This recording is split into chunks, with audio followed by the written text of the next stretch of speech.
yung sister ko po yung lagi nagsasabi na yung favorite flower niya is sunflower. And lagi niya po sinasabi na sunflower niya ako. So yung color po nun is yellow. So dun ko po kinuha yung color niya.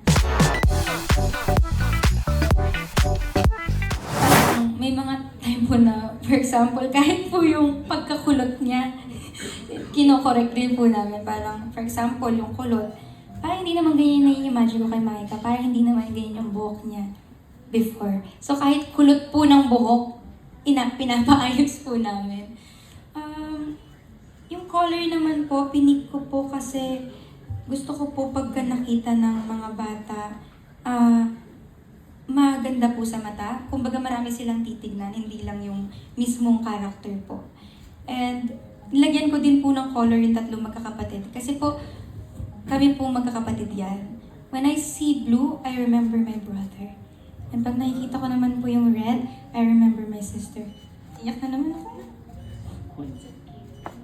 And when I see yellow, naalala ko po yung sarili ko kasi yung sister ko po yung lagi nagsasabi na yung favorite flower niya is sunflower. And lagi niya po sinasabi na sunflower niya ako. So yung color po nun is yellow. So dun ko po kinuha yung color niya. Sorry po. Yung red naman po kasi yung ate ko, halos siya po yung laman ng puso ko.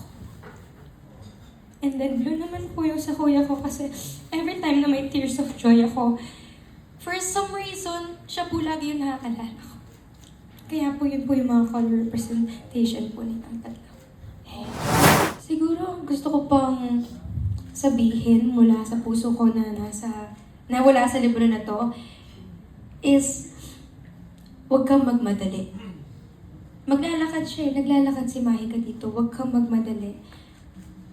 Pupunta ka sa tuktok, sa paglalakad mo, marami kang makikitang tao, marami kang makikita, marami kang matututunan. Huwag kang magmadali. Dahil mabilis ang mundo. Mabilis, pag napunta ka sa gusto mong puntahan, magugulat ka. Ang bilis, yung lahat ng memory na pinagdaanan mo, sana ninamnam mo. Kaya ang masasabi ko lang, kahit nasaan kang parte ng buhay mo ngayon, huwag kang magmadali.